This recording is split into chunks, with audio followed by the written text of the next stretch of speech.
Hi, and welcome to Two CPAs and the Mic, the podcast where we talk tax, finance, and all things related to business. Whether you're a business owner, working professional, or someone who wants to start a career in accounting, this is the podcast for you.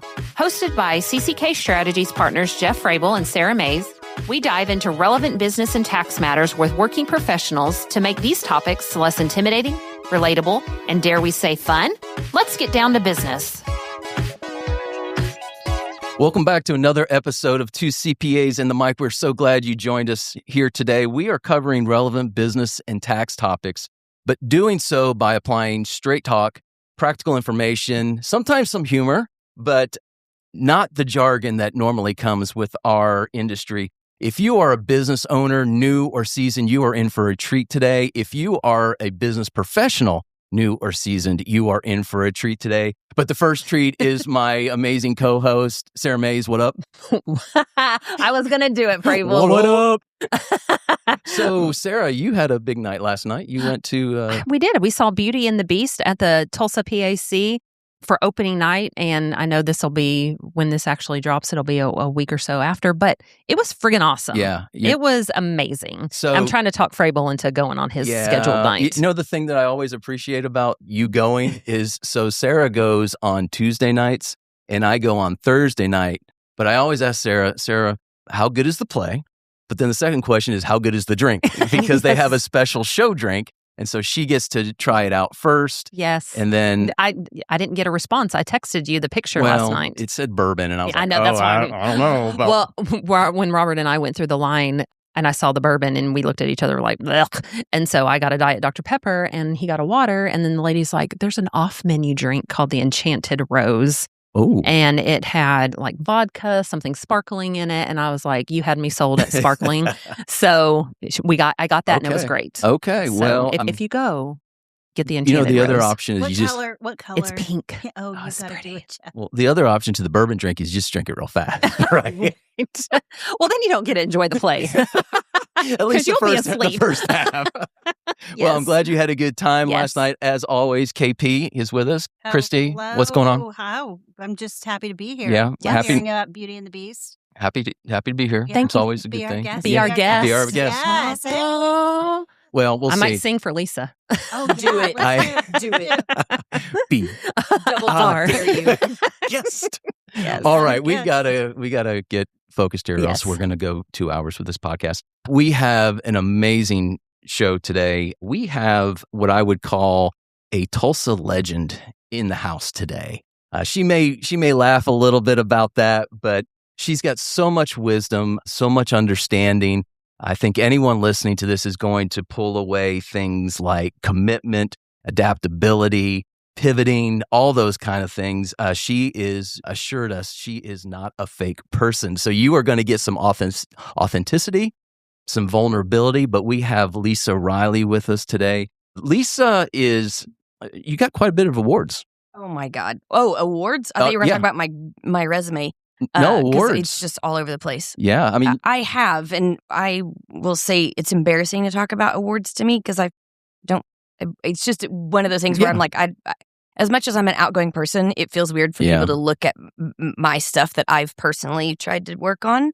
And so, anyways. Well, and that's the kind of people we love. So we know that would make you uncomfortable. But let's just share for a moment if we could. Get into that uncomfortable. Loading now. Woman in Small Business Champion of the Year in 2016. Small Business Person Business of the Year 2015 through 2019 with various chambers like Broken Arrow and Tulsa. Get this one, Small Business Person of the Year awarded by the U.S. Small Business Administration. So this was not just a local award. This was 2020. In 2020. Can I tell you a really funny story about that? Go right ahead. So obviously COVID hit in the beginning part of 2020, and I did not know that I had won Small Business Person of the Year for the U.S. through the U.S. Chamber. Okay. I had won the U.S. Small Business Person of the Year for the state of Oklahoma. So when you win for your state, then they put you into the national thing. Well, they didn't tell me they put me in the national thing. I didn't know that I won it. And a guy called me, I don't know, 6 months later and was like, so I'm really sorry that we had to cancel the award ceremony in D.C. where you would have lunch with Melania Trump. Oh. And I was like, what are you I thought that was a sales call. I seriously thought it was a sales call. And I said, I'm so sorry. I don't know what you're talking about. And he goes, what do you mean you don't know what I'm talking about? And he just keeps talking and sales pitching about the U.S. Chamber. And I'm like, dude, I'm not even a member of the U.S. Chamber. Like, I don't know what you're talking about. And he goes, hang on. Did no one call you to tell you that you won? And I said, no, I had no idea. What are you talking about? Yeah. So it turns out because everyone got sent home from COVID, the people that were supposed to notify the winners for that year of all the categories went home and didn't do it. Okay. So in every year, if you win the chamber one, you get to go to D.C. and have some special lunch with somebody. It's a big It's usually deal. the first Yeah, it lady is. or something. I didn't know that. So I missed a chance to go. I love D.C. So anyways, it was a funny story. I won that award. Didn't know until the guy cold called me to ask if I wanted to promote my business about it in an article. And then I got an award mailed the next week to my house. And I was like, holy crap, I won this big award. And nobody knows, including myself. Right. What I was waiting to hear was that they had the luncheon, you didn't show up, and you stood up Melania Trump. That's the way I would tell the story. No, it was during COVID, so there was no lunch. Have they done any? I mean, like they need to get you back they in need there. to make up for it. Yes, is what I'm right saying. up and just moved right on. U.S. Chamber. Yes, Melania U.S. Trump. Chamber. We need to recognize It's been 6 Lisa. years. Yeah. Well, it's a funny story. I think it's hilarious because I didn't know I won and no one else That did is a either. cool story. We're trying to get you a free lunch. Yeah. Oh, thank you. And a free trip. Right, too. free trip. I You do know, love we- DC. We do it in April whenever the cherry blossoms are out. Oh, yeah. Yeah, we do have dozens of listeners. So if you have a personal connection to the To U.S. US Chamber, Chamber. let them know Lisa Riley needs Yes, her lunch. please. Well, I think it's a funny story. It is a anyways. great story. Last award, which I think is really cool as well, is you have been in the top 100 alumni for Oklahoma State University. Go Pokes. Go Pokes. That's what you Go got to Pokes. say. I guess you got to say that. For 2021, 2023, and 2024. And 25. And 25. Oh, nice. Congratulations. And I'm nominated Yes. again this year. I just think Thank that's you. a really, Awesome. because there are so many people that went to that school. Yeah. And to be awarded that is really a high, cool honor. So Thank you. Me being aware of things and how things work, I'm like, I probably got it because I'm a female and not many females nominated. I don't know. I think of all the reasons it's why. Because you're awesome. Well, and thank that's you. about it. Word. I mean, really, it's not about gender. No. It's because you are Lisa Well, Lisa. and you're awesome. listen, do you want to be my hype person? Like, I want you to just come around with me and be my hype person every week. That would be great. Yeah. What's your middle name? Well, notice that I didn't say anything about the gender thing being the only male on this recording. So Yeah. I just kind of You are smart. You are Yeah. so smart. So, Lisa, we want to get into this, Yeah, and really, dig in. what we want to do is you really have an interesting story from beginning to end to current day, and so we're going to get into that. But just give us a brief highlight overview of who you are. Why should people listen? What have you done? But again, we're going to go into the details later. But Sure. give us that overview. So, quick overview. I'm from a small town in Oklahoma called Bixby. It's a suburb of Tulsa. Where's Bixby that? Spartans. And I'm an only child, so I'm not a typical only child. I'm very independent. My mom was a dean at a college. My dad was a computer scientist, so we're all overachievers. And type A, all the things. I'm starting to get less type A as I get older, which is really funny. My husband would say I'm not type A anymore because my laundry in the laundry room is not type A. It's all folded and perfectly organized, but it's not hung up. Mm. But anyways, well, folded is a good accomplishment. I right graduated, went to Oklahoma State, and then I started my career at Quick Trip at their corporate office in marketing. And then within a year, moved over to petroleum and worked on their trade floor for many years. So Wow. just for those that are not from the Tulsa area or really the Midwest, Quick Trip is a major convenience store chain that's Yeah. based in Tulsa but is down in Texas. Fortune It's 500. QT now. Yeah, QT. Yeah, It's QT, as far as Ohio. We Yeah. saw it there the other day. They have some in Chicago now. Convenience store and gas station. Yeah. But and blows the away best. All the way to puppies. Florida. Yes. cleanest East bathrooms Coast. ever. Yeah. Yes, Yeah. So cleanest this is not bathrooms. just some mom Yeah. and pop No, 7-Eleven. it's a $5 billion corporation. Yeah. Ironically, I still do contract work for them. And we'll get to that. That's Which a lot of people cool. don't know about. But I worked on their trade floor for many years, and then I met my husband on a business trip. He worked for an oil and gas company where I stored all of Quick Trip's fuel for Atlanta stores at. And then he asked me to marry him, and he got promoted to a job in Houston. So I gave up my career at Quick Trip, moved to Houston, and worked at ConocoPhillips on their trade floor. managing a refinery in LA, all their refined products. And so my background's oil and gas. When I wanted to move back home, my mother got sick and passed away. Unfortunately, I didn't want my dad to be here by himself, and I missed home. And I was not a fan of Houston. Like, Houston's great if you don't have kids. If you're a dink, beautiful. But if you have kids, it's a nightmare because you never see them. My commute every day just to get to and from work without leaving city limits was 3 hours a day. Whoa. And some days if there was a wreck, it took me 6 hours to get home from work. And I was like, this is not a life. I'm in my car. Yeah. So I wanted to move home and I couldn't find a job. So I was out at a Pinot's pallet and I went as a team building with a group of coworkers. And long story short, one of them was like, why don't you just buy one of these? You've been wanting to move home. Like, you manage a refinery in LAX airport's fuel. Like, you could easily run a franchise art studio. And I was like, and I drank just enough wine that I was like, I think you're right, I could do this. And funny story, I wrote and applied for the franchise while I was in the class drinking. What? And then I forgot that I did it. Oh. So this is that's a little more than a little bit of Okay, wine. I'm hearing, okay. So I'm an accidental entrepreneur. Are you sure you weren't notified about the SBA award and forgot about that too? I mean, just anyway. So it's just funny because I stumbled into entrepreneurship. Like, I've always, even when I was a kid, I would look at buildings. I remember this so vividly.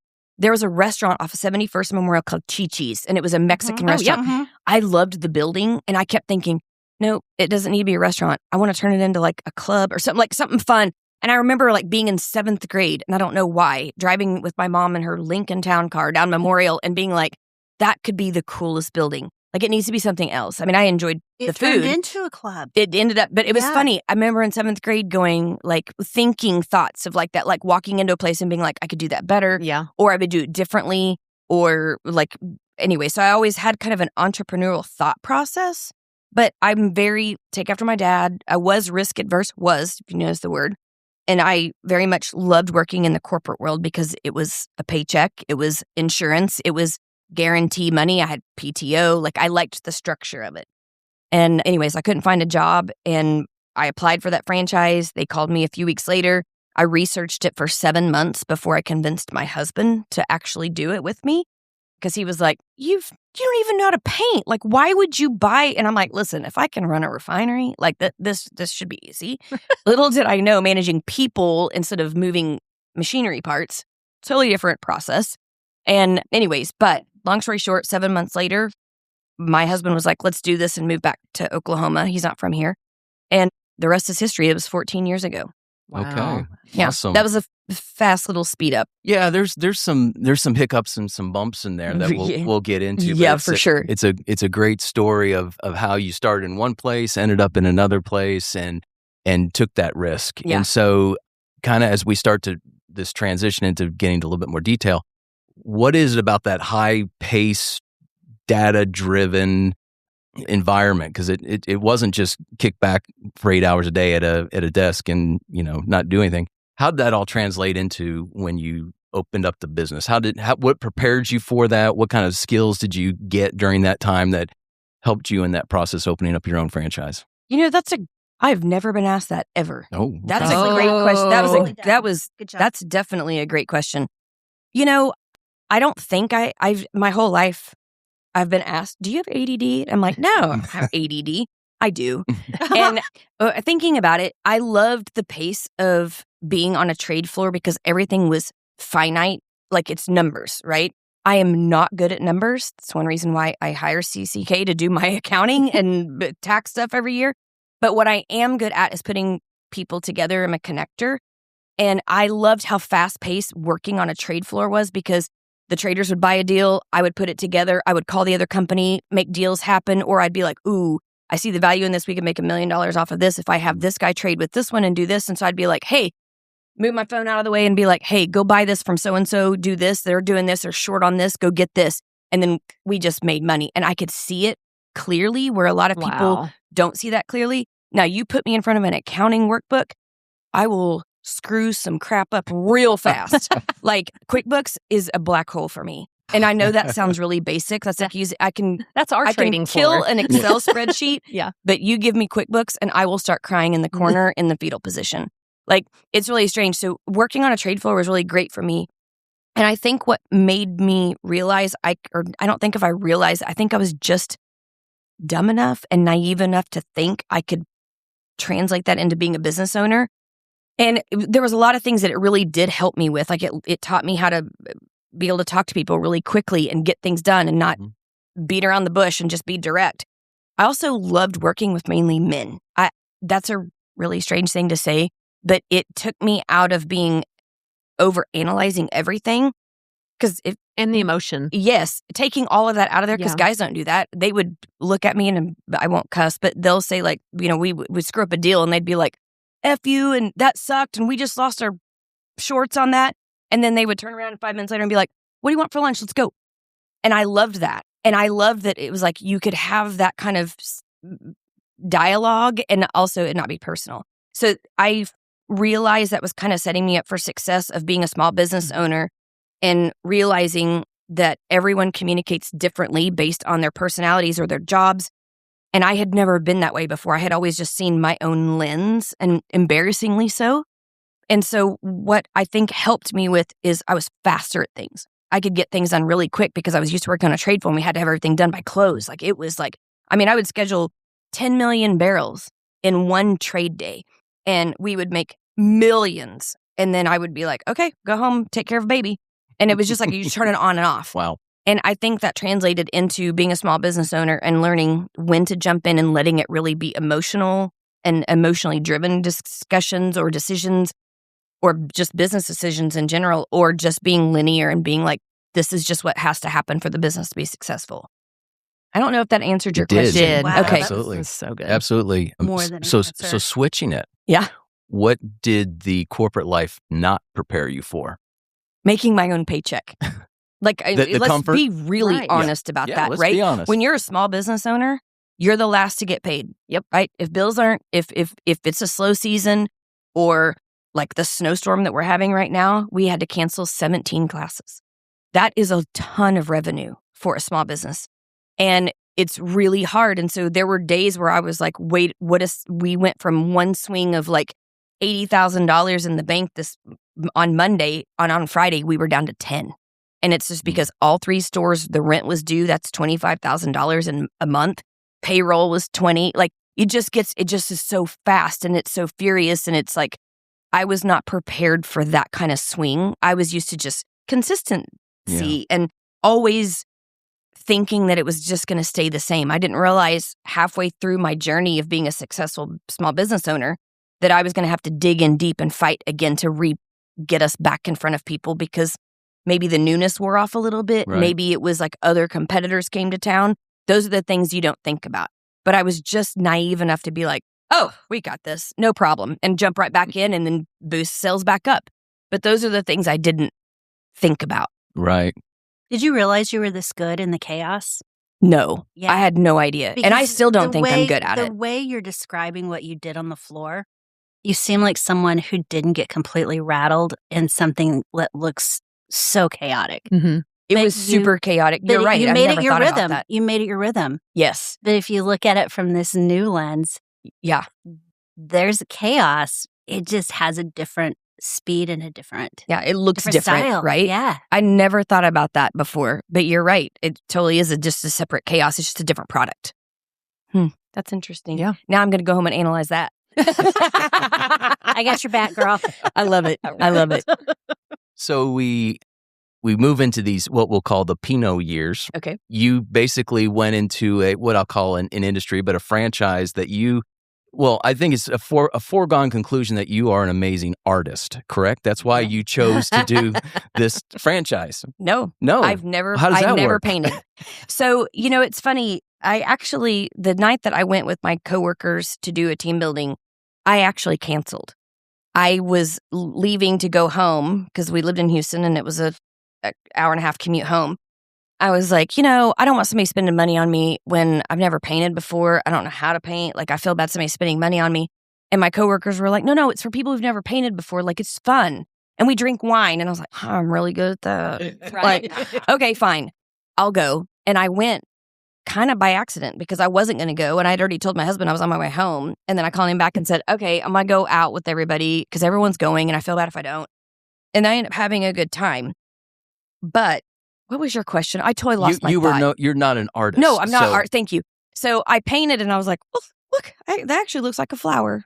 It looks crappy, but I made an object that looked like whatever. But I decided that in that moment, I was like, if I can manage all of these refinery moving cargo ships, import, exports, massive ships, like the big tanker ships that you see on TV and movies. I managed those. We sent them. I managed all the port stuff as well and the LAX airport. And I thought, if I can do that, how hard is it to manage artists in a studio where people are having fun and drinking alcohol? Right. I mean, I had blinders on. And I think that was important to have those blinders on, because if I would have thought about the risk of that, I probably would have never jumped. Mm-hmm.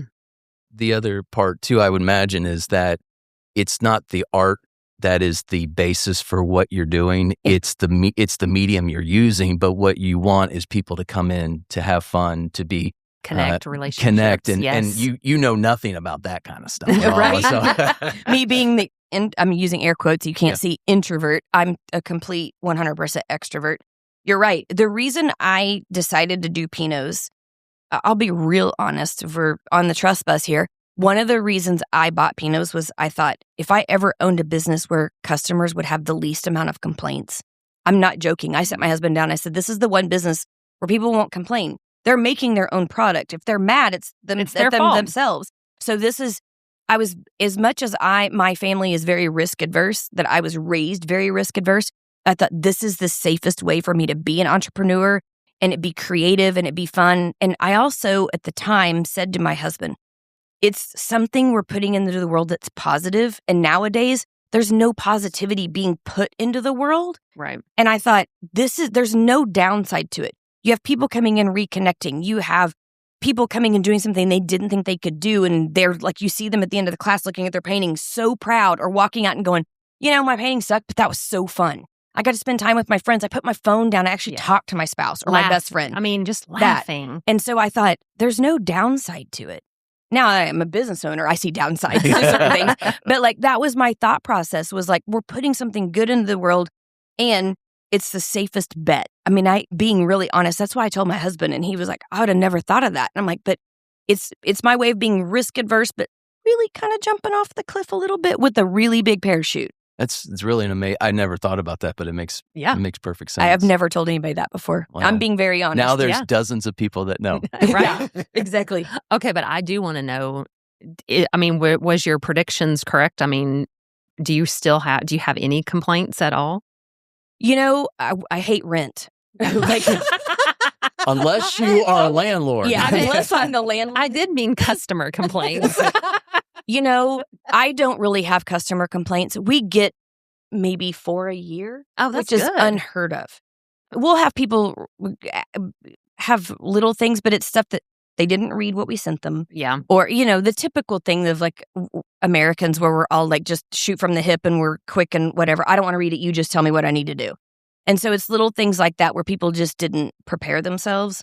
And usually it's something simple like what time to get there. They'll show up right when class starts when we say be there 15 minutes early so you have time to get a drink and put your apron on and not be rushed and messing up the class time. It's usually stuff where they're like, I felt rushed. And I'm like, well, you arrived 20 minutes after the painting started. Right. So I don't know what to tell you with that. Right. But every once in a while we'll get a couple of customers, but it's usually something really silly. It's not anything that somebody just doesn't need to be heard and we talk it through. And I'm one of those owners where I don't think the customer's wrong. So like I said, I worked for Quick Trip and I was fortunate enough to start my career when Chester Cadjo, the founder of Quick Trip, the co-founder of Quick Trip, was still the CEO. Wow. And funny story, when I started at Quick Trip, they had run out of offices. It was their original corporate office. It was a 1-story building. It was a 1/4 mile long. And they literally had no office for me. I was a temporary employee with 3 college degrees who's paid $10 an hour for 30 hours a week with no benefits. And that's how I got my foot in the door. And I started there. They set me in the hallway in a little makeshift cubicle because there was nowhere to put me. They had outgrown the office. I was the last employee, I think, that they had hired before they built the new corporate office. And I was next to the main copy machine. They had this massive copy machine that the whole company used. Copies. Yes, that. And all the VPs used it. Everyone used this one massive copy machine. Well, I was set next to it. So people would say, oh, you're the copy girl. And I'm like, I don't make copy. Like, I work in marketing, but I couldn't even put me in the marketing department. Like, I was literally outside the department. And what's funny is working there, the first month, I passed this older gentleman carrying a trash can every morning at 7 a.m. because I'm an early riser, get up at 4:35. So I would show up every morning at like 7. This guy older gentleman walked by, thought he was the janitor for months. Turns out one day he was walking through with these group of men in a suit and tie, and he said, this is my boss, Lisa. Well, first of all, I'd never introduced myself, so I didn't know he knew my name. And I said, oh, I don't, and I was naive, so naive. And I said, oh, I don't have any direct reports. Like, I'm an hourly employee. Like, I'm a nobody. I'm not even a full-time employee. And he laughed because he was joking, but I thought he was being serious. And I said, no, I don't have any direct reports. And I met all these guys in these suits, and they all walked off with him to a conference room. Somebody was walking by, and they said, so how do you know Chester? And I said, who's Chester? And they looked at me, and they were like, the guy that you were just talking to. And I said, the janitor? And they went, oh my God, that's the founder and CEO of $1 billion corporation that pays your paycheck. Well, Chester found out about it. Well, I was really tiny. I was super fit. I was right out of college. And so I weighed a lot less than I do, is why I say that. And so I would just bounce around the office. And so he nicknamed me Pixie. So it became this whole thing. Well, the reason I say that is I learned very valuable from Chester while working at Quick Trip. He said, if you are not taking care of a customer, you better be taking care of the person who is taking care of the customer. That is all over their building. It still is. It's still in their warehouse, which I worked there a couple of days a week as a contractor, which is a totally different career that I've started 6 years ago outside of Pinot's. But that was a very valuable lesson to me. So I operate my businesses as everything is approachable. So if somebody's upset, if a customer's upset, don't put it off. Call them directly. Yeah. And just talk to them as a human. Don't try to talk to them as a business, because when you do that, they feel unheard and they feel unseen, and it escalates something that was very small to a big thing. Mm-hmm. So I'm very like, if a customer's upset, I'm like, give me their number. I'll call them. Like, you can call them and try to tackle it, but I'm happy to also call them. And sometimes I always let my management handle it first. And if they say, you need to probably call them. Yeah. Then I say, no problem. Give me their number. And I call them right then. I say, give me the backstory. What did you all talk about? So I understand. So I'm not going into this blindly. And then I always call them and say, you know what? You're right. We totally screwed up. Happy to give you your money back. Happy to give you a gift certificate for you to bring your whole family. That's on us. I'm the first to own a mistake. And I make a lot of them. But I learn from them every time. And so that's kind of how I run stuff, is I learned that from Chester. Is like, you're not taking care of the customer. You better be taking care of the person that is. Nice. And so I hope that, I feel like that kind of went like this. No, that was beautiful. Lots of golden nuggets in there. Just the concept that the owner, CEO, whatever we want to call them, is functioning in that manner. That was kind of like, what was the show where the boss comes in and dresses up or works like a regular employee, undercover boss. He was doing that before it was even hip to do so. So funny story. He wasn't dressed like that on purpose. That's just how he dressed. He always wore khakis with tennis shoes and then a shirt, like a polo shirt or a t-shirt. Chet, his son, who's now the CEO, he wears shorts and flip-flops and t-shirts. Like, he doesn't dress any differently. But the reason he was always carrying a trash can every morning, I finally asked him before we moved to the new corporate office, was, why are you always carrying a trash can at 7 a.m? And he said, because I've always been advised to lock my office and not let people clean my office. And he said, so every morning, first thing I get in, I clean my office and I throw away the trash because I'm able-bodied and I do it. I don't ask anybody else to do it. And that was a respect thing for me, absolutely. Is that he did it himself. And so that's why he was always carrying the trash can. Leaders eat last. Yep. Every time. And they'll empty their own trash cans. Yeah. I love Simon Sinek. I get his newsletter every morning. Yes. Every morning. So Pinot's grew from 1 to 3 separate locations. Talk about that a little bit, the process you went through there, the things you experienced. I will be really honest. This is full transparency, full stop. I opened our Cherry Street store using a bonus that I had gotten from ConocoPhillips. I had saved up money and I don't know what I was going to do with it. Well, when we bought Pinot's, I used it to open our store. So I opened it on Cherry Street. It was kind of our flagship store because I knew it needed to be in a cool district. So I got it open. And I lucked out with what I thought marketing should look like. It was different than what most people do, traditional marketing, and which we can jump into that later if we want to. But really, I jumped in and kind of did it differently when I was opening, and it paid off. We were sold out every class. Anytime this is a joke I used to say, and it's probably a little bit maybe off color, but I used to say we could put a shiny turd on a canvas and it would sell because people were just we would put the most random paintings on and it would just sell out with 100 people on the wait list. And we could only hold 40 in the class. And I'm like, what is happening? So one night I was not prepared. I did not have the money to open a second store. That was not my goal, actually, at all. One night I was working a class. We had been open, 5-6 months.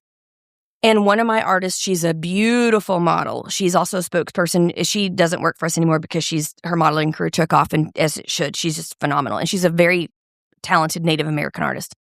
So anyways, I saw her across the room, and I saw her talking to a gentleman who was a customer with his wife. And I saw her face whip around and look at him, and she whipped her finger up and shook her finger in his face like he said something inappropriate to her, and she put him in his place, which is what I loved about her because she was very beautiful and very delicate. But man, she had brothers. You could tell. I mean, she was like not taking crap from anybody. And I started to walk over there. As an owner, you're like a new business, and you're like, oh, I need to go smooth it over. And then I thought, no, I'm just going to let the silence fall, and then I'm going to wait till she comes back and ask her what happened. So she comes over, and I hope this guy's not listening, but she comes over and she was heated. And I said, what's going on? And she goes, oh, you don't need to do anything. I took care of it. And I said, well, what happened? And she said, well, this guy said that he is buying a Pinot's Palette franchise for South Tulsa tomorrow. And he wanted to know what you pay us, how many hours we get paid, and all this stuff so he can beat us in sales and shut me down and beat us. And she goes, first of all, no one, and what I loved about her is I think she was one of those people that she probably had struggled growing up or something, because she was like, no one messes with my paycheck. That's what she said to me. And she goes, that's what I waved in his face, was no one messes with my paycheck. And if you think you're going to pay me more after she's done all this stuff for me and trained me and done all these things, which is the other thing that I felt like they had my back. Nice. But she was like, we're not doing that. If you were going to buy a Pinot's Palette franchise, you should be a team player and want us to both grow, which I thought was interesting. So I walked over, introduced myself to him, and he was just a jerk. He was just a jerk. So I stewed on it the rest of the class. And at 11:30 at night, on my way home, I called the CEO of Pinot's Palette's cell phone. And he answered. I woke him up, his family up, and I gave him an earful. And I said, this a-hole should not ever own a franchise in our system. I said, I don't care if you don't sell it to me, but he is not a team player. He is not the person you need to be selling this to. And he goes, well, you didn't buy the area agreement. You bought one location. And I said, but you didn't even call me to give me the benefit of the doubt. And he goes, well, do you have the money? And I said, no, I literally have not a dollar to my name. I went 30 grand over budget to just get this open. I have no money. And he goes, well, this is the whole goal of a franchise, to sell franchises. So sorry, but unless you're going to do it, he's probably going to get it. But we have 38 people sitting in queue, ready with cash in hand to buy a Pinot's franchise for Tulsa. And I went, why have you not called me? And he goes, but you don't have the money. I said, give me 24 hours. So I remember I got home, I woke my husband up, told him what happened. And he goes, no, absolutely not. He goes, you're never home right now. We have a 1-year-old. Like, this is not happening. You are not opening another store. Plus, we don't have any money. We literally have no money. And I said, but here's the problem. It's not that I want to own the market. It's not that I want to start another business. I literally don't have time and no money. But if somebody like that buys it, they are going to ruin my reputation and my location. And now we, as a family, lose everything.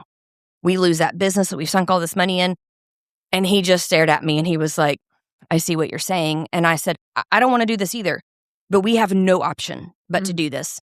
And so I called 9 banks. Every one of them laughed at me. Everyone told me no.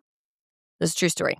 And I called my dad almost at the 11th hour, and I called him crying and said, this is what's going on. I'm out of bullets. I don't know what to do. And he said, well, have you called Red Crown Federal Credit Union? And I was like, why would I call there? And he goes, well, I'm on the board. And I'm like, you're on a board of a bank? I didn't know this. You have money in your pockets? Yeah. You could I'm like, loan I me? didn't know this. And so he goes, why don't you call Red Crown and talk to them and see, like, there's just one more bank to call. So, I mean, not a bank, but a credit union. So I got off the phone with my dad and I called them. Yeah, this is the craziest thing. Like, I feel like there's a lot of God moments in my journey of a lot of things. Called, and this gentleman answered the phone and said, hey, I'm Mike, and, this is Red Crown. And I said, I need to be transferred to the commercial lending department. And he said, well, I'm actually in that department. What can I help you with? And I just started crying. I was exhausted. I didn't know what to do. I didn't sleep that night, all the things. And I said, I this is what's going on. No one will give me money. No one will meet with me. And he started laughing. And he goes, well, I just took my wife to Pinot's the other night and we had the best date. And he was like, come in and we'll give you the money. Oh. To this day, I never told him my dad was on the board. I did not tell him because I didn't want that to be my crutch. I wanted it to be an earned thing.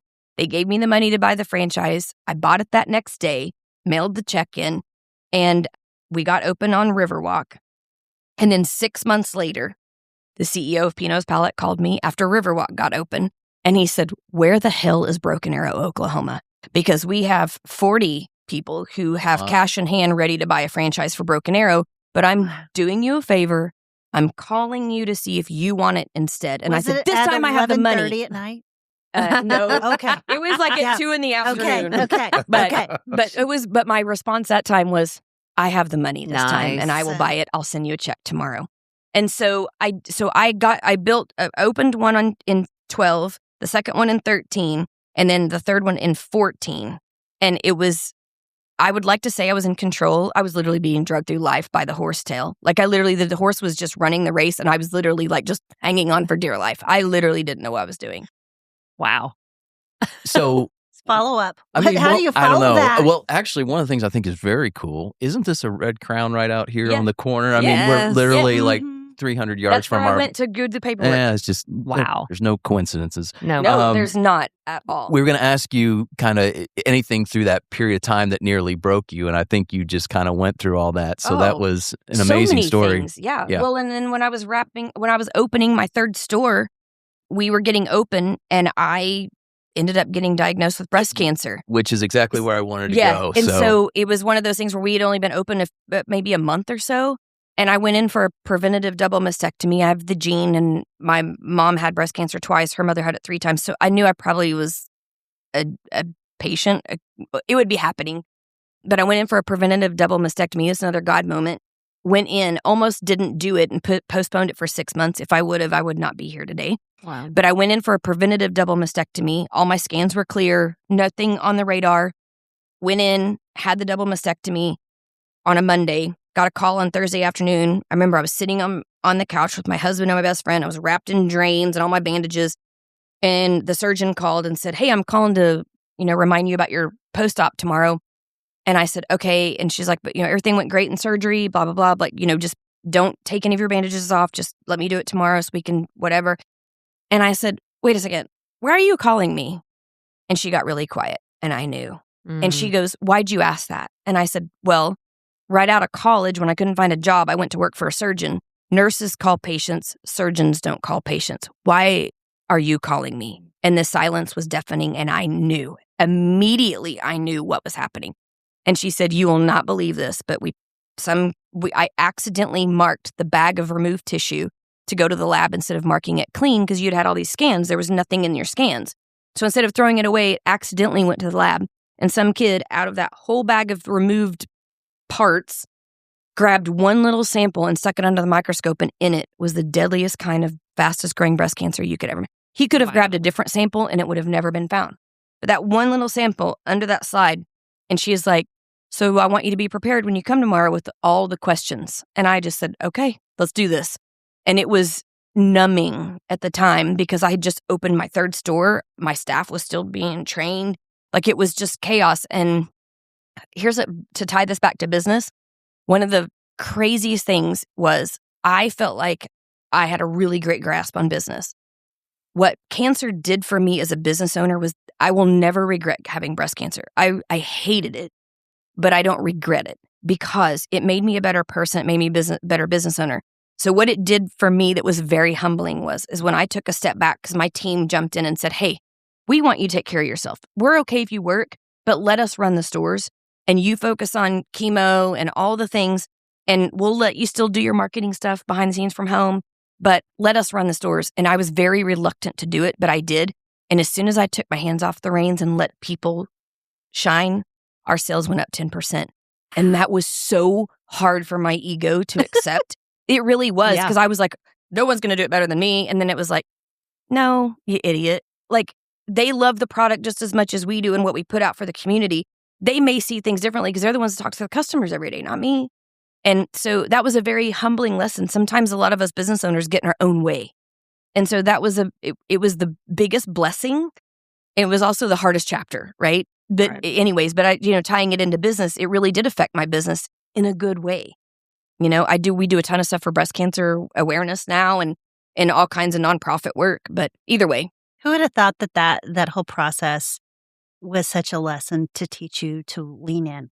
Yeah. And to let go. Yeah. Like, I was bear hugging things that I didn't even know I was bear hugging. Like, to me, if you would have asked me, I'm one of those people, you and I are going to get to the same goal line. We may do it differently. I may run this route and you may run this route, but we still got to the goal. Right.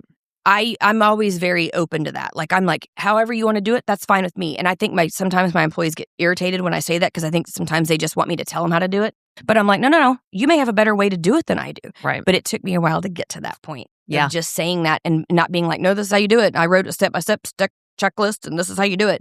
It's like, no. Everyone does it differently and they may be better. Half the time they are. Or should I say most of the time? Most of the time. So good. Yeah, I don't know how to.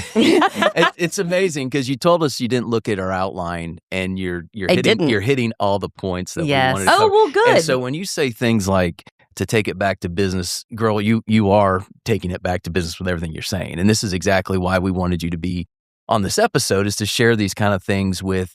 These things are valuable for new entrepreneurs, seasoned entrepreneurs that are struggling. All these, you're hitting all this kind of stuff. Yeah. So I guess the question I want to go into then is, I'm assuming you were a little scared, maybe a lot exhausted.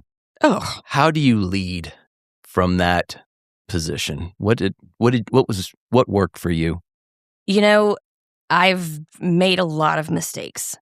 I sometimes am too transparent with people and too vulnerable and too open book with people. And that vulnerability of me just being authentic, sometimes people have taken advantage of that. I wouldn't say any of my employees, but some other people in the business world, like, they'll see my personality and they're like, oh, well, she would be fun to have to do a business thing with because she'll bring like a group of people that would probably spend money. And I can see through some of that. Mm-hmm. The other thing is, I've just learned a lot about staying true to myself, but also, like, I just really think admitting my faults and not thinking I have all the answers is one of the biggest lessons.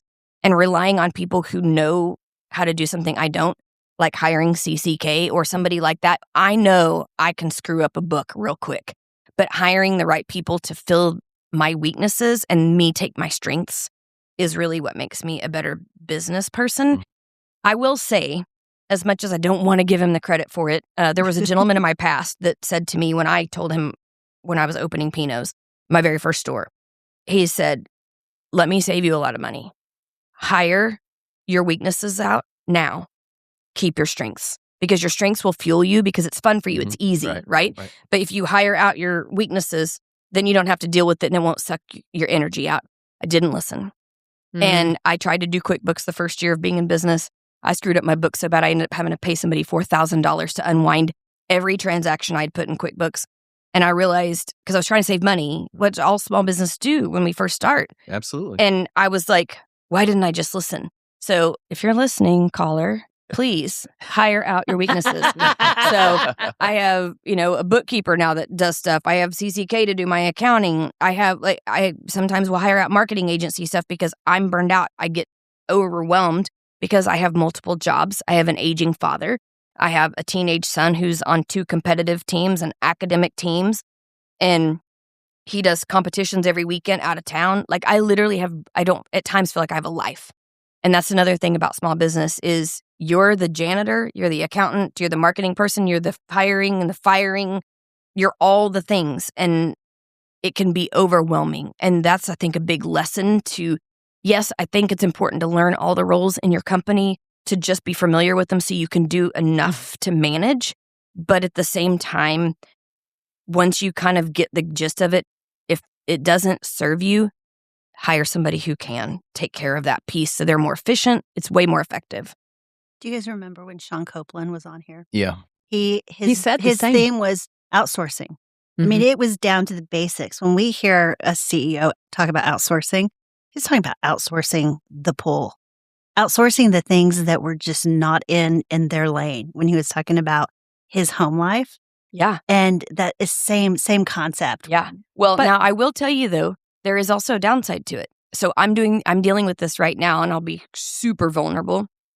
With everything after COVID, the price of everything has gone up. All of our costs of goods, but I can't pass all that to the customer.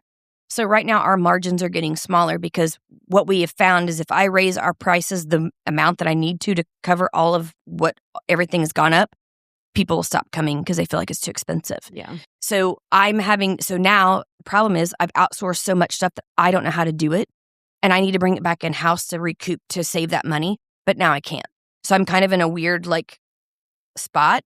But if you can afford to, it's the smartest thing to do. So now that it's kind of this weird balance of a juxtaposition of this was the right thing to do, but now it still is, but kind of not. It's this weird position to be in. So, but it is. I mean, I still farm out all of my accounting stuff because God knows I'll screw it up. Not only Sean, but also when our partner Kina Leva was on last season, she also mentioned the same thing about outsourcing that kind of work. So I love what you had to say about keep the stuff that gives you energy. Yeah. So I just have this crazy question though. Absolutely. Okay. And so what was it like in your home? Because I know your husband. He's an amazing gentleman. Thank you. But he's got a different kind of job, not any less stressful, but he's working corporate. Well, actually, right? He's in roofing. He's in roofing. Uh-huh. Okay. How long has he been in roofing? 2 years. Okay, so year and a half, okay, 2 so years. But he's been in corporate for 20 years. Yeah, this is back when you were starting Pinot, right? Yes. So, I mean, what was that dynamic like? Because it's again, not that he was not stressed, not that he was not working hard, but it's a different kind of work. So when you guys came together at night, how did that conversation go? It was very colorful. It was very colorful. My husband, so I'm 7 years older than my husband, but my husband is a very old soul, and I am a 13-year-old teenage boy at heart. And so I'm ornery, and I'm feisty, and I have all this energy, and my husband's like, I don't know how you do this. How are you so energetic?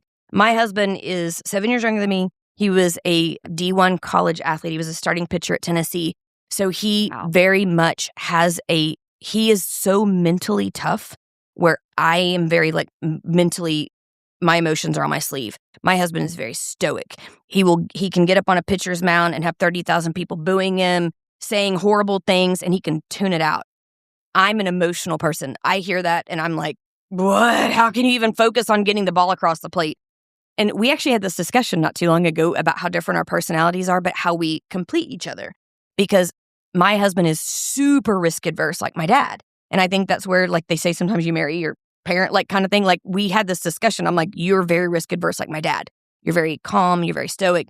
Where I'm like, we're doing this. We're gonna go to Ireland next month for this conference. And he's like, excuse me, what?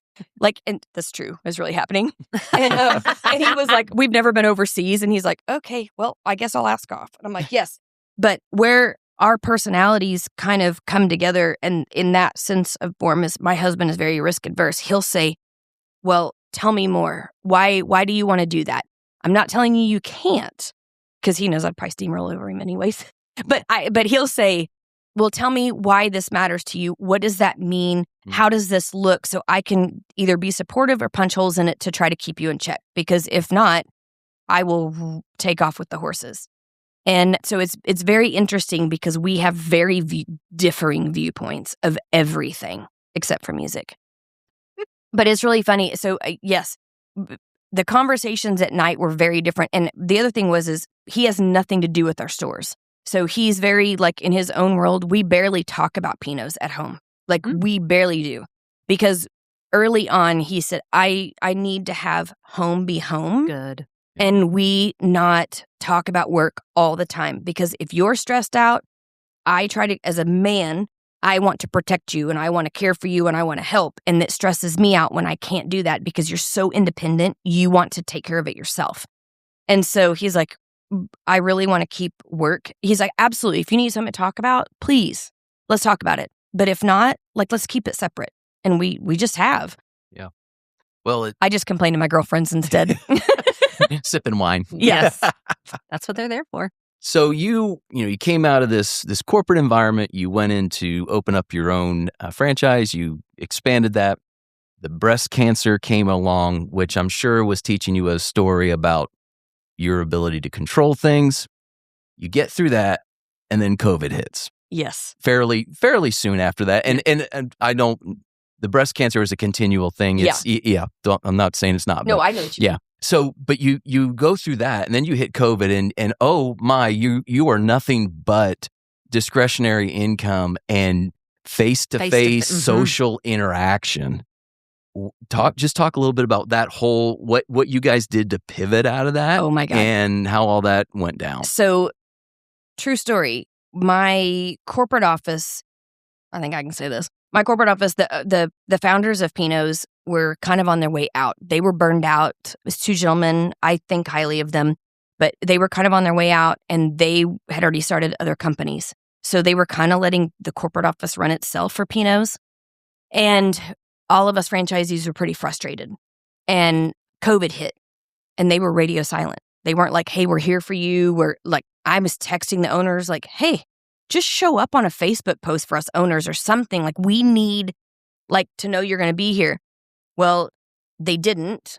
And so there was about 9 franchisees. We all put our heads together and we're like, so I will tell you this. I want to say that I was smart enough to save the companies, but we lucked out. We really did. Like, it was really a luck thing. So COVID hit the week before spring break. Right. I will never forget this. And we had sold out classes, all the things coming up. And when it hit and the corporate office wasn't responding, they weren't jumping in to help. There was 9 of us franchisees that jumped on a Zoom, and we were like, we've got to save the franchise system. We've got to come up with something.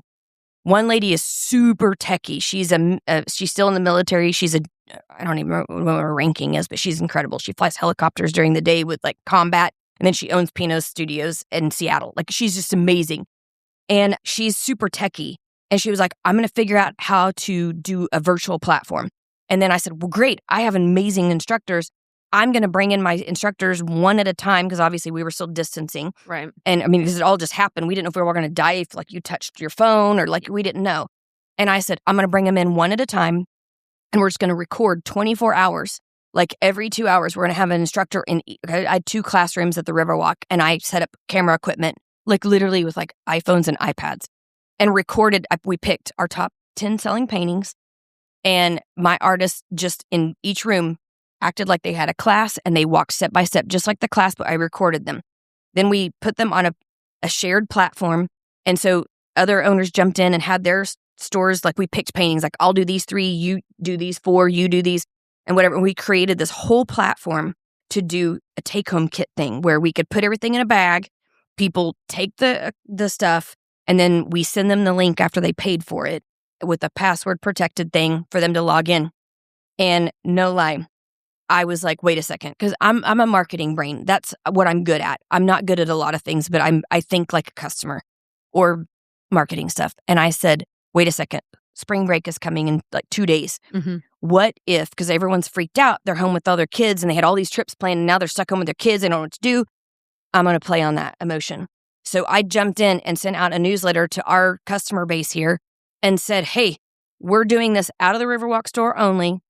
You can buy a kit with a virtual class for your kids or for you if you're stuck at home, whatever. We sold $36,000 worth of take-home kits in 24 hours. Wow. It paid our rent until we could kind of figure out what was going on. For all 3 stores, our rent's about $25,000 a month, and between all 3, and it just took off. And so it was not my idea. I just jumped in to help the other franchisees that did it, and we ended up saving the franchise system. And so I say they really did. I just jumped in to help. But so we pivoted that way, but then quickly, we realized that everyone wanted out of the house, and we all weren't going to die. And yes, we should wear masks, and we do the 6 feet and all the stuff. And We reopened at half capacity, less than half capacity, like 20 in a class, which really doesn't cover costs. But it was better than nothing. Mm-hmm. And our landlords all were great. They said, we'll give everyone 3 months rent free just to try to stay afloat and whatever. And that's what most landlords did across America. But it was interesting just because now we all of a sudden had a whole new platform that we had to manage. And then the owners kind of jumped in and were like, hey, thanks. We're going to take it from here and we're going to take this and run with it. And we were like, what? But it all worked out. And so now we have a really great platform that's kind of like Netflix. Our virtual sales are not hardly anything because people want to get out and want to be around people and they want to be connected to. But we still offer it. And it's just fascinating to see, like, what we didn't realize is, so I forgot his name, Matt Pinnell, the lieutenant governor of Oklahoma. I had met him at a chamber event a few months before COVID. And my phone rang one day during this whole COVID thing. And I didn't recognize the number, almost didn't answer. And then I last minute answered. And it was Lieutenant Governor. And I still don't know how he got my cell phone number. And he said, hey, I need you to get open. I need you to open your stores. You're considered crucial. And I was like, what? Why? And I said, not that I don't want to. I mean, I need to get open, but I don't, why? And he said, what we're seeing is a major mental health decline. We're seeing people who are stuck at home in abusive situations that now they can't go to work to escape that situation. We need people out and we need people doing things that are positive. And what you do, he's like, I took my wife there on a date right before COVID. It's a positive environment. It gets people to stop, thinking they're going to die and like all the things. And he's like, I'm encouraging you to get open. If you need a letter from the governor, I'm happy to do that. And I was just like, no, I'm good. I'll open if you give me permission. And so we did. We got open with like 20 clients a class. And we literally would have people so far apart that like, it just looked like we weren't even open. It was funny. But we did. And it just kind of took off from there. And then once people realized we could get a little bit more, that we were open, then people started coming. And then we started selling out of our classes, even if it was only 20. But we started selling out because people were so eager to get out and connect to other humans again. So it kind of worked. And it's funny because we still have people say, like, I haven't spent time with my adult kids in a long time. And this was great because we talked and we laughed and we had fun and we sipped libations. And so anyways. Sip libations. Love it. Love it. So you've been transitioning a little bit lately. Let's wrap up with some of that stuff. You are a food stylist. Yes, I'm a professional food stylist. What the heck is that? Okay, so great question. For our listeners. Because Sarah knows for sure. She doesn't need to know. So how I got into this, which will explain some of it, is I worked at Quick Trip, right? Right. Well, my first year at Quick Trip, I worked in marketing. There was a lady that got hired on right after me in marketing. She was a graphic designer, also a photographer. She was amazing. And she used to work with photographers that would shoot the food for Quick Trip. So like when you drive by and you see a billboard that's got a hot dog and a drink or a sandwich and a drink grilled cheese or something. All day. What is it? Grilled cheese with bacon. I ate one yesterday. Very favorite lunch of all time. Have you had the brisket grilled cheese yet? No. Okay. That's today. It's naughty. Thank you. It's naughty. But so she called me and was like, hey, do you remember when you worked in marketing 25 years ago? We had a food stylist. And I said, yeah. And she's retiring. And I thought she was calling to get a reference. And I said, I don't know any other food stylists. Right. And she goes, no. I need somebody who doesn't need a full-time job because this isn't a full-time job. It's like a few days a month. And you're fun to work with. You're detail-oriented. You think like a customer. Like, would you want to learn? And I was like, what? Like, it was like, I think I was actually pumping gas when she called me. looking at the food. And I was like, I'm kind of a yes person to life. So I was like, I'll try. And she was like, really? So long story short, I auditioned with some photographers and other food stylists. Wait. You auditioned? Yeah. Okay. Because it's big money, like, and how much they spend on like billboards, TV commercials, advertisements, signage in their stores. So I auditioned and they picked out of, a handful of us, they picked me and one other girl. And the other girl was a professional food stylist. Like, her resume was impressive. And she ghosted them her first day. So they called me and were like, we have all these photographers on set. We've got this week-long shoot. Can you be here tomorrow? And I was like, sure. So I didn't know what I was doing. And what was really funny is they fake it till you make it. I literally went to Walmart and bought a tackle box, and I went and walked down aisles thinking of things that I might use on set, like toothpicks, Q-tips, tweezers, like all these things. And I put it in my tackle box so I looked like I knew what I was doing and bringing tools. Nice. And so when I got there, she goes, now none of these people know that you're not a professional food stylist. They think that you are. So don't tell them. Just do the best you can. And I literally faked it until I made it. And they were like, you're really good at this. And I thought, wow, wait, what? Like, and I look back on my first food. It was so bad, you guys. It like was this podcast. Was it bad. Was it a hot dog? No, it was a sandwich. And like when I say it was bad, I realized my fingerprints were in the bread. Like, so I was squeezing it hard. I was so nervous. Like all the things that you shouldn't do as a food stylist. So now that was 6 years ago. And so when that other girl ghosted them, I jumped in and just was like, listen, I don't know what I'm doing. And I told, after we kind of got in a rhythm, we have a team built. I said, listen, I don't really know what I'm doing, but I'm willing to learn. I won't take offense if you don't like something I said on set. Just tell me what you don't like about it and let me fix it. So I think they like that because I will walk in and I'll put something on set. I think it looks amazing. And they'll be like, oh, it's like crap. And I'm like, okay, what do you not like about it? Let me go back and start over. Let me make another one. And they like because I can take the feedback. And I also think like a customer. So I'll look at it. So there's 4 or 5 of us on a shoot. Every time we shoot, we've got a photographer, lighting person, me, the food stylist, then we've got the Quick Trip marketing employees that manage the studio. And so, but I make food. Now it's taken off. I told nobody I did it.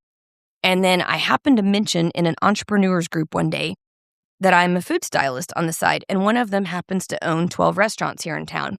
And he looked at me and he goes, we're friends. Why have you never mentioned this? And I said, well, first of all, I don't identify that as my career.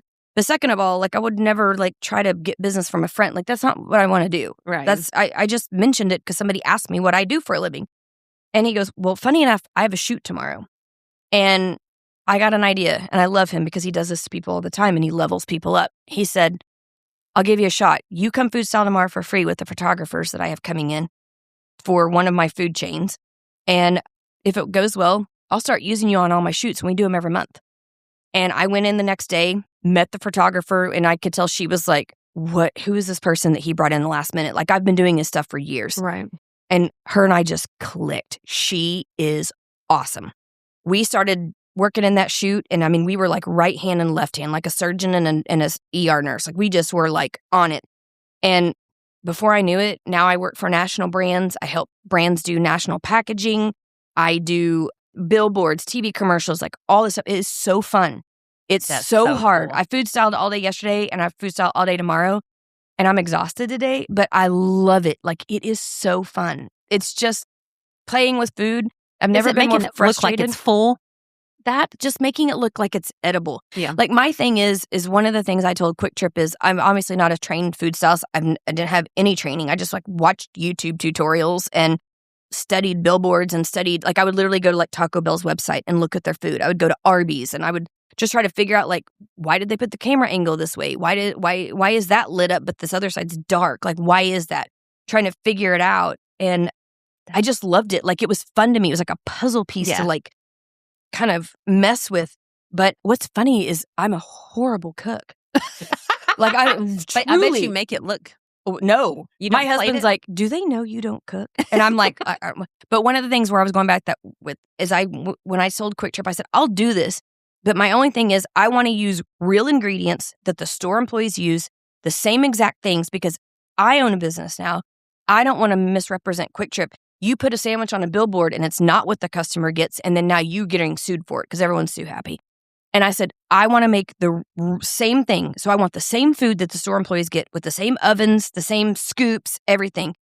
And they kind of looked at me funny and they're like, okay, we'll do that.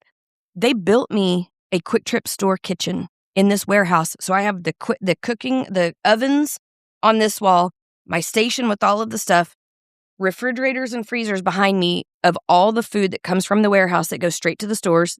They order me the exact ingredients I need for that recipe that we're shooting that day, all right here. And then I just take it straight to set. And I even use the same scoops that they use to measure out like what you would see in the store. And I try to make the food look real, made by store employees. Now, sometimes it's a little bit prettier, but I literally measure it out, make it the same way, use the same ovens, so it's a representation. It just looks a little bit nicer. Right. That's Well, all. it's not wrapped in paper. So, Right. I mean, I'm sure when it comes out, Yeah. it does. It does. Yeah. Right. But when they wrap it in paper, it Yeah, gets all it gets a little squished. squished. Yeah. Sure. Or customers even just like walking in and, moving stuff around. But yeah. So it's super random. It's It is funny so because I random, don't but tell that's so people I cool. do it, but more and more people, like, they'll call the photographer and say, hey, do you know of a food stylist? And she's like, yeah, actually, there's one here in Tulsa. And people are like, what? So it's funny. I get cold calls. I had a text message from a guy I've never met before Sunday night. And he's like, hey, I'm an art director for an ad agency in Bentonville, Arkansas, which we know who is in Bentonville. One of the companies that we have in our stores needs a food stylist tomorrow. Ours got COVID. Can you come in tomorrow to Bentonville? We'll pay you handsomely. And I'm like, I'm already booked with Quick Trip. I'm so sorry. So it's like, but I'm like, how did you get my number? Who is this person? Like, I wanted to be like, what agency you're with so I could like research them, but I didn't. I just said, but thank you for the opportunity, but I can't. Wow. You I look like love you it. wanted to say There's something. I have so so much. many questions, but we just don't have the I time. love the integrity Yeah. that's behind Right. it all. Yes. That you see it from the consumer's perspective, Right. and That's also how I think. protecting the producer, protecting the Yeah. company from that integrity piece where there's no question. Yeah. This- That's how my this is brain what it is. That's how Yeah. my brain thinks about everything. Like I'm just, that's how I'm wired. And I don't know if it's because my dad is super analytical, numbers oriented, and my mom was very much like, she's an educator. So she's like, let's bring everybody together. Let's level everybody up. So Mhm. it's like this, I don't know. Maybe that's where I get it. Yeah, I just have. I can see your wheels spinning. You're over there going, what? Well, and what I wanted to draw back was you mentioned this very early in our conversation about driving down Memorial and seeing the building and seeing what it. So this is something that has become a superpower of yours. Oh, I like think that. I've never thought, I have a power. you have a superpower. Superpower. The other thing is like in our last episode, we had Johnny Hampton, and Johnny would talk about he works with nationally known theme parks.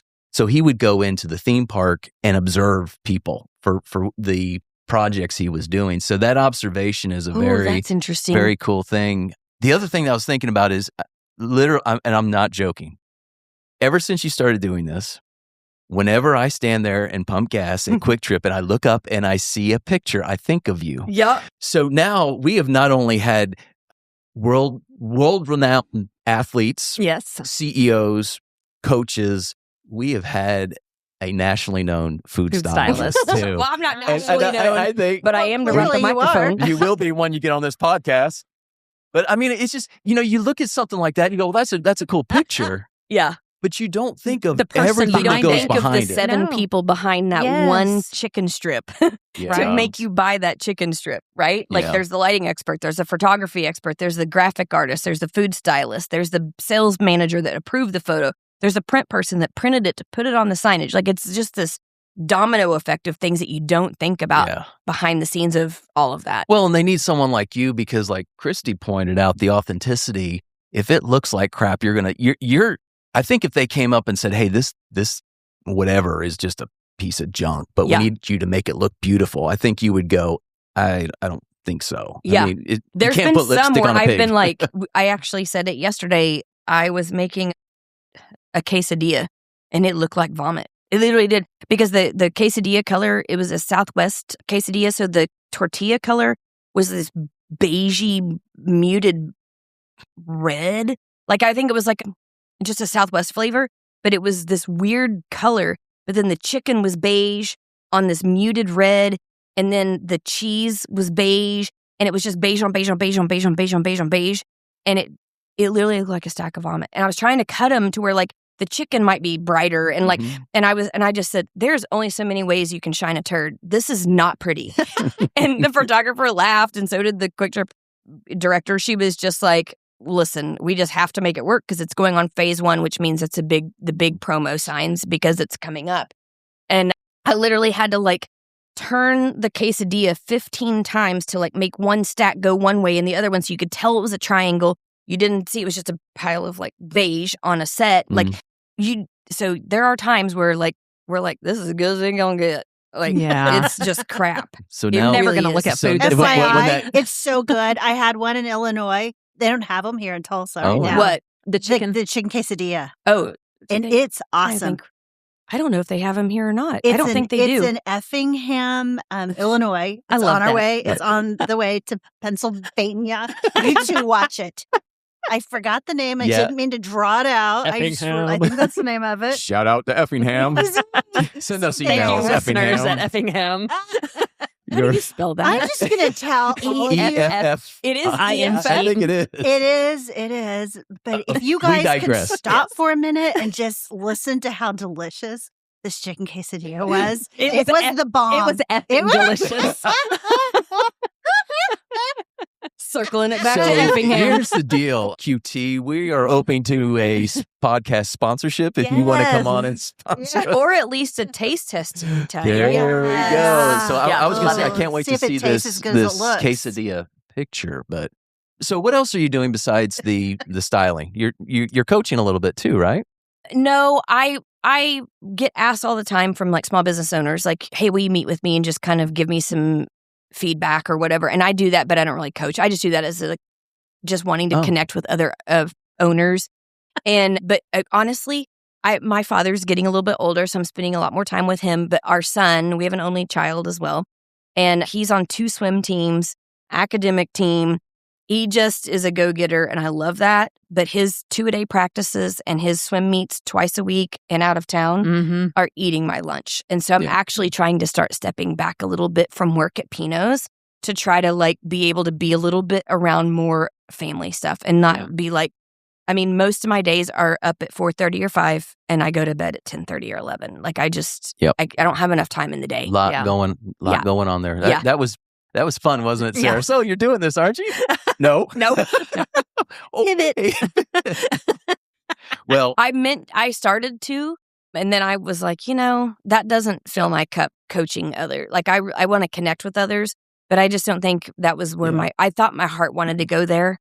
And then I just decided that was not where I wanted to go. I just rather help people. Well, from now on, you can just forward them a copy of a link for this email or this podcast episode and say, hey, if you still want to, but this, I mean, you have not disappointed one bit from the perspective of the authenticity, the vulnerability, the golden nuggets that you're dropping for business owners. Well, thank you. One last question. Anything. What's a belief about business that you simply no longer buy into? That being a small business owner means you have money. I get told all the time by people who don't own a business, like most of my friends work in the corporate world or they work for a big business. And they're just like, oh, well, you just make your own schedule and you just make all this money. I'm like, boo, liar. You have no idea. Rent gets paid first, everyone else's payroll, all the bills, and what's left over. If I get something, I get something. But there's months I don't get paid. Like it just depends. And so I think people just assume because I'm happy that equals wealth. And wealth to me is not money. Wealth is health and happiness. Yeah, I was going to say health. And so I think wealth. People translate that wealth aspect in my happiness into that means money. Yeah. And that doesn't mean I'm broke. I'm obviously not broke. But there's times I've lived paycheck to paycheck, even if I had a 6-figure business before. Like, I think there's a major misconception that if you own a business, you just rake it in and you just profit, just put money in your pocket. And I know most small business owners will not say that. They will not say that. They won't admit it because it means that they're not successful. To me, being successful is employing people who love their job, love coming to work. You have a great product that you put out that people love and they think positively of you. I always want to know when somebody's had a bad experience at Pinot's, because if we don't fix it, we can't make it better. And I want good things in the world. I want good things out there in the world. So to me, a lot of people have a misconception about being a business owner. You responded pretty quickly. So it's probably something you've thought of before and experienced. I get just people just talk trash sometimes. And, I hear other people, like they don't know I own a business. So I hear them talking, amongst our group, and they'll just be like, well, they should probably just make all this money, and they don't pay their employees any better. Yeah. And I'm like, whoa. Back to truck. Well, yeah. Let's for us to be open, we are paying our employees the max that we can to be able to make any money to pay bills. Mm-hmm. Like, I've always started my employees out at 15 or more. Always. And, but that's just one of those things where there's this big misconception right now of people just saying, but I know that kind of got dark or deep really quick, but there's this, you can see it all over the internet. people are like, no one gives anybody a livable wage anymore. It's not that. It costs so much money to run a business, even if it's a small business, then unless you are working out of your house, you have no employees and you have no overhead, it costs 10 times more than anyone ever will really ever grasp to own a business. Good stuff. Good stuff. Good stuff, Lisa. Yes. Thank you so much. Thank you for having me. This was fun. Well, yeah, we knew it would be. Yes. We knew that you were going to be a gem, and so you did not disappoint. It's very How sweet. can people connect with you? What's the best way to do that? They can email me. I have a website. It's not updated, so don't judge. It's lisawriley.com, or they can email me at lisa@lisawriley.com email address. And so, yeah, anyone can connect with me there. They can come to Pinot's, any of that. I'm an open book. Do you have a book? You are about the 100th person that's asked me that. I have started to write thoughts in my head, and I am horrible at that stuff because I want to write a book about my journey and about all the things because I feel like I have a lot of life lessons to share with people. Whether I'm not trying to teach anybody anything, but just sharing my journey. Like I have all kinds of things that I learned from my mom before she passed.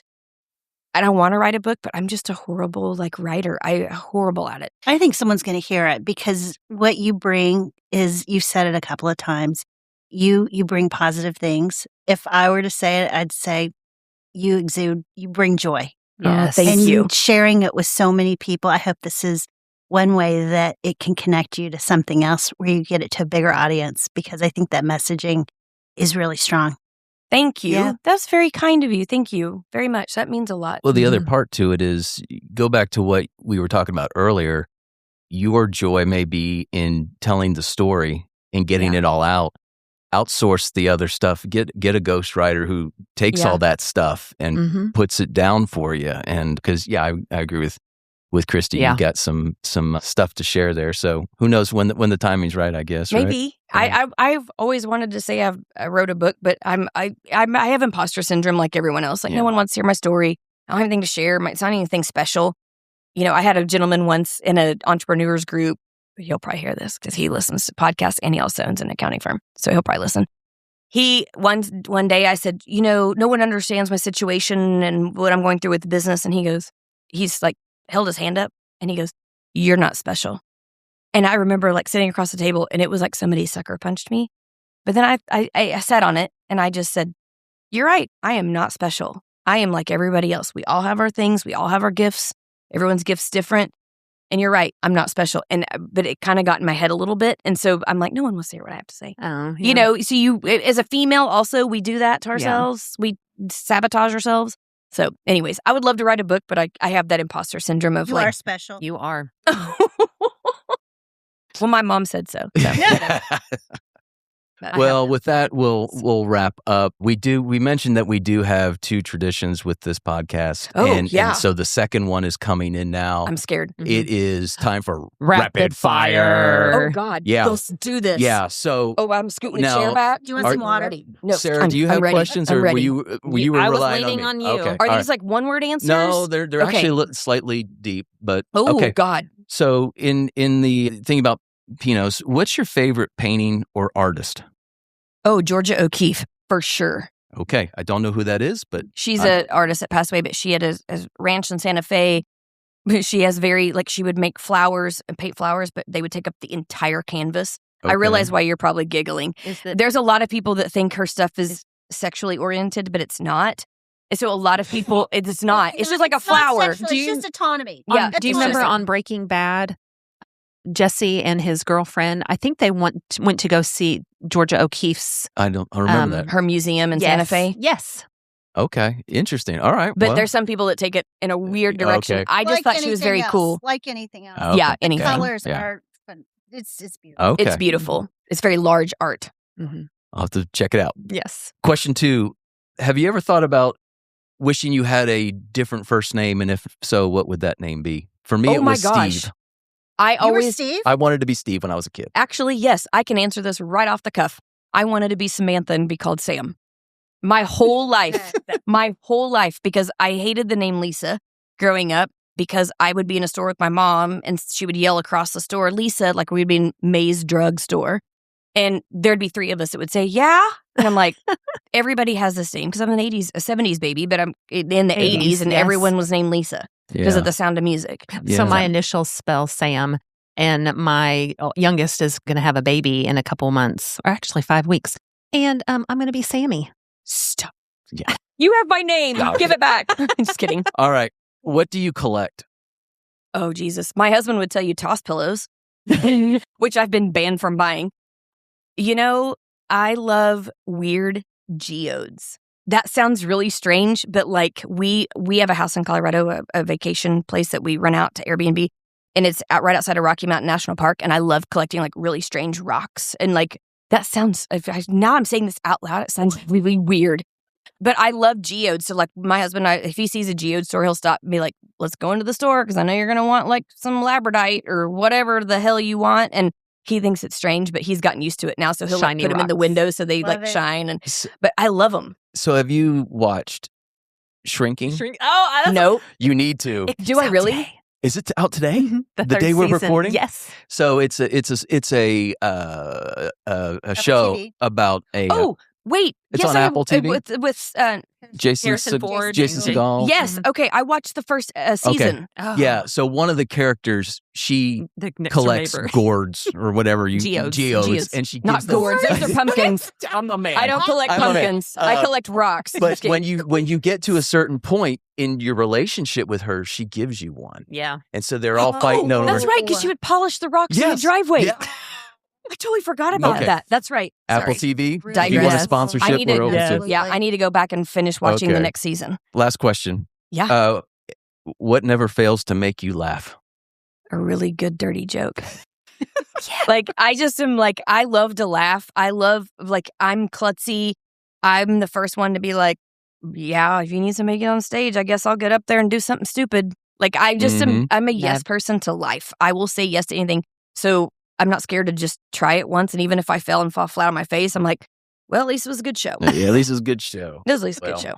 Sarah, do you want to kind of close us? Oh, you don't have your notes. I would have thought that after a season or two. I know, I would have it memorized. Yeah. I can at least say, if you would like to contact us, you can email us at podcast@cckcpa.com. Please email us. We would love to hear from you, and we would love to hear any questions you have, any comments, or any episode ideas. Absolutely. We're still trying to pump up those emails. Yes. So I think that's the key in season 2 is to get some emails. So we want to converse with our we want to connect with our listeners. Yes. And if you can't get in touch with Lisa, if you didn't hear that, reach out to us. We'll connect you. Absolutely. That's right. Perfect. Absolutely. I'll talk to anybody. Podcast@cckcpa.com. With that, we're going to shut it down. We want to thank, I do write it down. So thanks CCK for this platform and the opportunity to do this as always. KP, thank you so much for protecting the brand and keeping us on the straight and narrow. My pleasure. Robert, thank you for the intro and outro music. Robert Mays. Clarence Fisher, our sage, our guru. Tulsa Internet Marketing Services, thank you. And Emily Johansson for helping us always get across the goal line. So we had fun today. Yes. I knew this would not disappoint. Lisa, thank you so much. We always enjoy having someone as lively as you. And so thank you. Definitely not quiet. Thank you for having me. This was great. I really enjoyed this. This is fun to talk about business stuff. Yes. It I love absolutely is, especially in this medium with this kind of fun. So yes. we hope that if you're listening right now, we hope that you join us next time. Share our links with your friends too. Tell them about us. But we hope that you join us next time. And you can find out what these 2 CPAs are doing and who is on the mic. The information provided on this podcast is for general, informational, and educational purposes only and does not constitute accounting, tax, legal, or financial advice.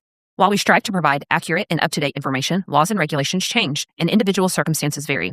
Always consult with a qualified CPA or professional advisor before making any financial or business decisions. The views expressed by the hosts and guests are their own and do not necessarily reflect the opinions of any organizations they are affiliated with. Listening to this podcast does not create a client-accountant relationship. By listening to this podcast, you acknowledge and agree to those terms. And that's a wrap for this episode of 2 CPAs in the Mic. If you found today's episode helpful, please subscribe, share, and leave us a review. Have questions or ideas for a topic? Reach out. We'd love to hear from you. Email us at podcast@cckcpa.com.